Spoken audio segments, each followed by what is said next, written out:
Hello and welcome to Whisky.com, where fine spirits meet. And today I'm in Bengaluru, India, and behind me is the Amrut Distillery. The Amrut Distillery is a very old distillery in India, and they produced the first single malt whiskey.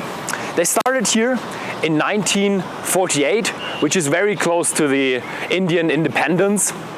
They didn't start off as a distilling company, but actually as a chemist and analyst. And later in the 60s, they started to produce alcoholic beverages for the local Indian market, and they supplied it to the consumers, to the military. And later, in the 80s and up to the 90s, they introduced their blended whiskey products to the Indian and international markets and became very, very successful with that. And later, in 1997, they started producing single malt whiskey as they went to Scotland, learned from the Scots that the single malt and premium market is a very interesting and very rising market. So they went into the single malt market, and in 2004, they released their first Amrut single malt whiskey. And since then, they did a lot of production, and they did more interesting products like sherry finishes, something with peated malt. We're gonna see that in the end, but today we're gonna go now round and see what's behind the single malt and what's behind the Amrut Distillery. So let's have a try today. So the malt comes in from the north of India. It comes from Punjab and Rajasthan. And it's delivered in these sacks here on pallets, and then the people bring it in the back, dump it, and it goes up to the malt mill.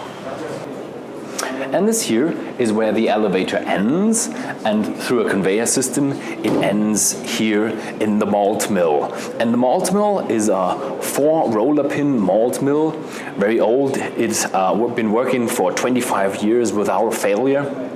And they grind it down into a coarse grist and capture it here in a funnel, and then it goes into the mash tun. The malt goes into the mash tub or the mash tun with clear water that has been filtered before, and it is kept at about 85 degrees Celsius. And it is done with no overpressure, and after the mashing process it goes through this pipe and through this cooling system here, and it is cooled down to about 20 degrees, and then it goes into the fermentation tanks. After the mashing, we end up here with 6 fermentation tanks. Each fermentation tank has a capacity of 10,000 liters, and Amrut Distillery fills them up to about 9,000 liters capacity. And when you look inside, you see the little bubbles going up. And that's the CO2 being released at the fermentation when the alcohol is produced. They use dried yeast, and they ferment a very long time for 5 days. And in the end, they have a product of about 6.5% alcohol. In here, it is very hot. And fermentation, when it becomes too hot, it releases unwanted flavors. So what Amrut does, they cool it down to 15 degrees to get the right flavors for the Amrut single malt whiskey, and keep the temperature at 15 degrees the whole time of fermentation. And after that, the product goes to the distilling. So behind me is the wash still. The Amrut Distillery produces its single malt whiskey on a pot still. They have column stills as well, but they are for different brands. The Amrut single malt is all done on pot still whiskey. It's a very pear-shaped pot still. It has a capacity of 6,500 liters. It is being filled with 4,500 liters to not have it boil over. Otherwise, if it boils over, then there are bits going into the condenser, and that's really bad. So they boil it at a pot still and they come out with an intermediate spirit of about 20% alcohol that goes then into the spirit still. The 4,500 liters are exactly half a fermenter. So you have one fermenter emptied half going into the wash still, and then again to have one batch. So this here is the spirit still. 2 batches from the wash still fill 1 spirit still. The spirit still is a bit bigger. It has a capacity of about 8,000 liters and is filled up to a capacity of with a content of 5,500 liters. Then they carefully select the hard piece, and the hard piece has around 70% alcohol, and the foreshots and the tails, the feints and the tails are being recycled into the next batch. So the shape of the spirit still is very important because it is rather large, and then it has a big constriction in the middle, and lamp shape, like the master distiller calls it, at the top.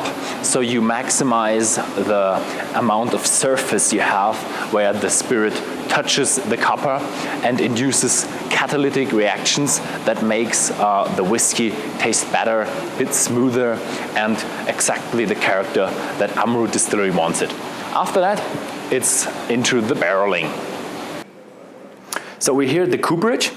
The Amrut Distilleries gets a lot of different casks, and what they do is they deconstruct the barrels, take off the hoops, and construct them again here, and leave out the top, and then they roll it onto this machine here and use a burner to char the barrel again. And this activates the barrel again to extract the flavors and caramelize the sugars inside the wood. And then they cool it off. And this is a ready-made cask, and you can see it has a deep alligator char, and that what gives the Amrut its full mature flavor.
Once it is ready, again you close it and then you're ready for next filling.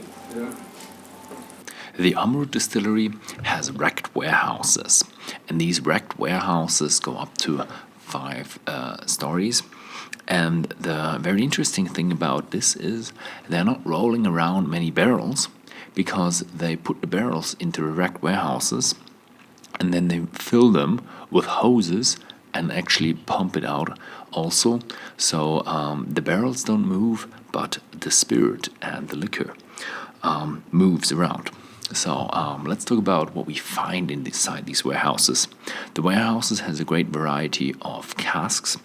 It actually goes down to 100 liters, which is really, really small. And the majority then is hogsheads and ex-bourbon barrels. And you will also find a few virgin oak barrels. Also, we find the long pigeons and the sherry butts, which contain from 500 to 600 liters, depending on the bodega. Then the next thing that is very interesting about the warehouses is the climate. India has a really, really hot climate, that lets the Amrut Distillery lose a lot of their spirit due to the Angel's share. In the first year, they use roughly about 12%, and in the following years, they lose about 10%. If we compare this to Kentucky, the Americans lose 10% in the first year and 4% in the following years. So, the Indians lose more spirit, but the whiskey matures a lot faster. Also, the climate is not really comparable to Kentucky because in the States you have a heat cycle where you have a hot season and a cold season. Here in India, the heat cycle is only 3 degrees between the hot and the cold season.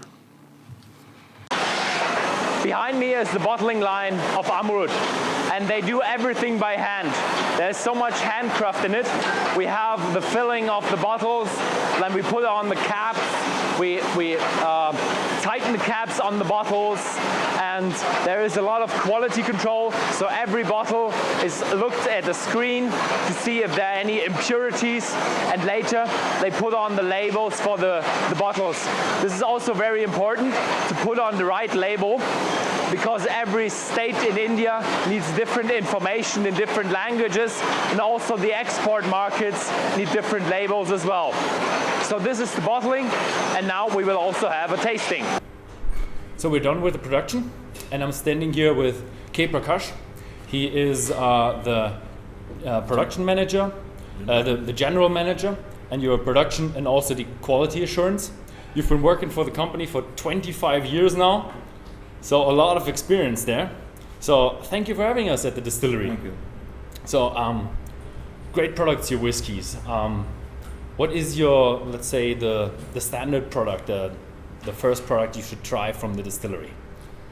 The standard in terms of brands, expressions, I can say this single malt classic is the single malt classic regular. Okay. Is the first entry from our company. Okay. And then we started a lot of variants, different variants.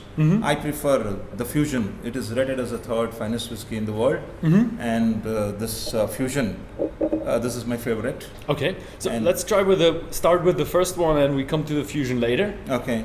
So the first regular one? is not there here. It's not. Okay. Then let's start with another one. Yeah, we have just started with the regular classic single malt, and then we started the peated one. The peated. Okay. Okay. The peated we have started after a couple of hours when we introduced the classic single malt, and then we have started exploring the different variants, like you name anything, the cask strength, the single cask, the Fusion, the intermediate sherry, Kadambam, Portonova. These are all the different variants, you name anything. So how do you get the peat into the peated one? Actually, we used to, our company, chairman, our director, used to travel a lot, UK and European countries, and we have studied the market. There, the potential is in Western countries, the peated, they like too much. They like, compared to Indian connoisseurs, they like the peated one. The peated single malt whiskey. So we started importing the single malt, peated barley malt. Okay. And then we started processing here like regular, how we are doing it for the regular single malt with the Indian malt. Okay. We have started processing like the fermentation, distillation, maturation, the same process. And maturation, we kept it in separate barrels. And end of 3.5 years or 4 years or 4.5 years, you just take out the peated alone. It comes out a very good whiskey with the peated malt. So normally your malt comes from India, as I've mentioned in the video, and the peated malt is imported. Okay. Okay. Can we try the peated ones? The peated one, this is the one, this is peated 46% alcohol. And lovely. How much? How peated is it? Is it like Isla peated or? This is as good as Isla peated. Smell it. Definitely has a. It has got a lot of peaty note on the nose and the palate. You can just try it. It's got a lot of peatiness in the mouth. Is there any color in your whiskey? No, it is a natural color. No caramel, nothing. and it's purely a matured one without adding any artificial colors or caramel or something else. And you just see this. It has got a lot of peaty, as of course flowery notes will be there, and you can name the different characters when you keep it swirling in the mouth. It's split into different characters. Oh, it's smooth. It's not a harsh peaty one. Yes. Okay. Oh, I like it. And you just hold it like this. You keep it for some time. You just hold it like this. To get rise the flavors. Yeah. You will get the you just close it like this. Like warm this. it up. Hold it. Yeah, warm it up, and then you can just nose it, and then you can taste it. Also, you can see slight variation. I mean, a lot of variations will be there when compared directly when you're smelling it, and after that you can just leave it for a few seconds, then you smell it. Oh yeah, The slight difference will be there. It will get splits. It's a bit of a phenolic note. And, the phenolic notes will be there. So what kind of barrels did you use for that one? This is American oak. American oak wood barrels. We are using it, once used bourbon oak, watts we are using it. And the peated one, usually we'll keep it separately, and we'll just observe it once in a year. We'll take a sample and we'll see that how it is growing. I mean, the changes are taking place in the vat. Cask. Okay, it's great stuff. So how do you this thing? You have tasted this peated one.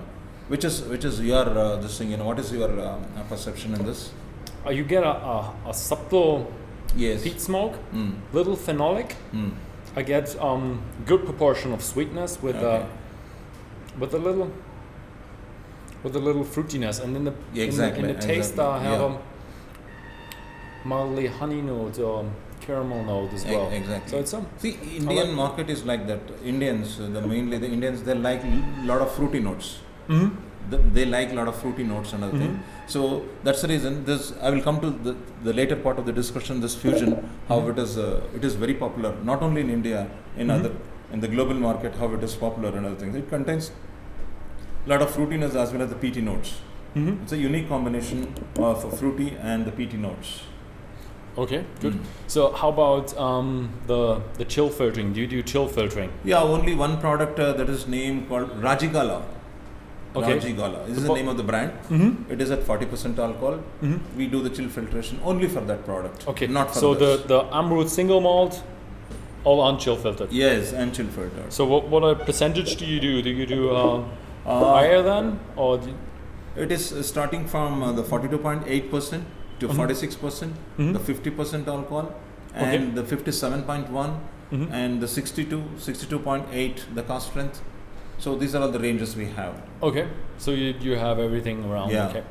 Okay. Tell me something about the fusion. I have actually not seen the fusion before. So what's special about the fusion? Yeah, that's a good question. The fusion worldwide is accepted as a unique product. Okay, and it contains, as I earlier told you, this contains lots and lots of fruity notes, flowery notes, and as well as the peaty notes will be there on the palate. It's a combination, as usual. As earlier I told you, it's a combination of classic single malt, regular Indian single malt, plus the peat. So it's a mixture between like, let's say the peated one and the normal one, the Indian one. Yeah. Okay. So it's less of a peated product than the peated one. Yeah. And with more combination from the other one. It can really attract like Indian customers also and overseas. Hey, hopefully we see that in Germany as well. In fact, we got an award for this fusion in 2010 in Glasgow exhibition. Okay. Okay, good. So 25 years in the company. So you've seen all of the rise of the Amrut. Did you start with the single malt? No, the single malt has started, as I told you, that is in 2004 we have started single malt.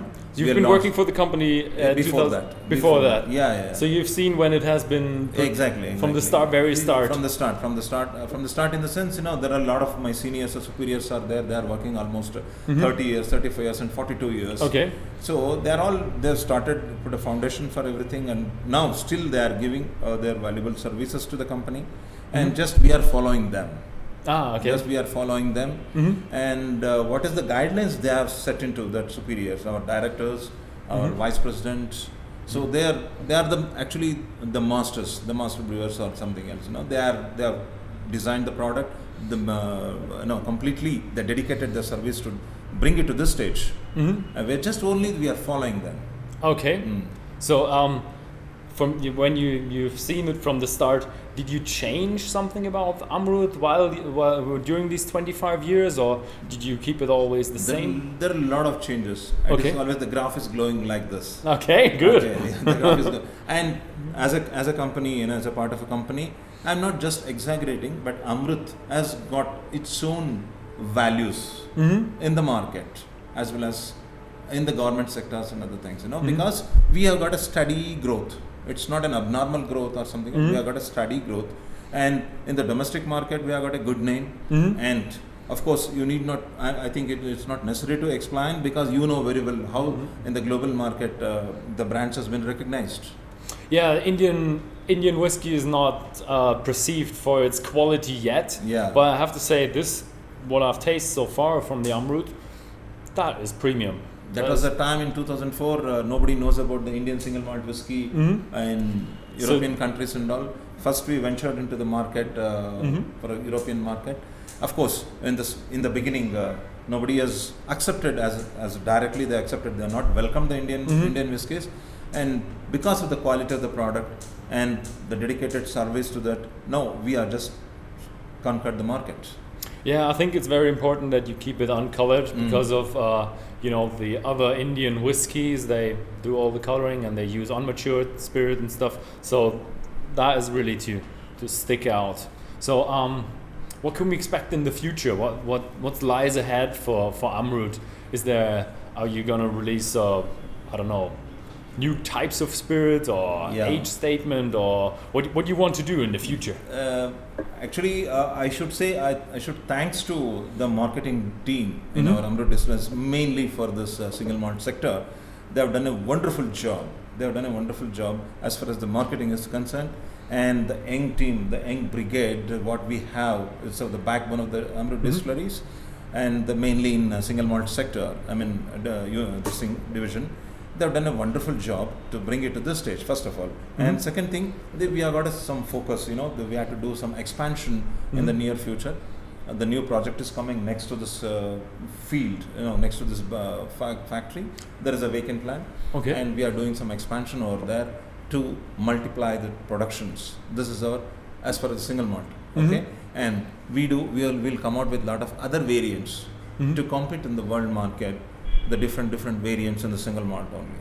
Okay, but you're gonna expand with pot stills again? Yes, again, and the mash tun, pot still, and whatever the facilities you are seeing now, the same replica of that, we are going to set up one more. Same sizes, same shapes? Yes. Okay, so you're satisfied with the quality, you just need more. Exactly. Okay, yeah, that is good. So I'm excited to see new expressions. And yeah, so thank you very much for having us at the distillery. Thank you. It was a great time being here. And if you'd like to know more about this, then please visit Whisky.com to read something about the distillery. And we will also try the whiskies on the Whisky blog in the future. And thank you very much for all those who have supported that Amrut Distilleries and Amrut Distillery products throughout the globe. And as a part of the distillery, Amrut Distillery, I should say thanks to everybody. Thank you very much. Goodbye.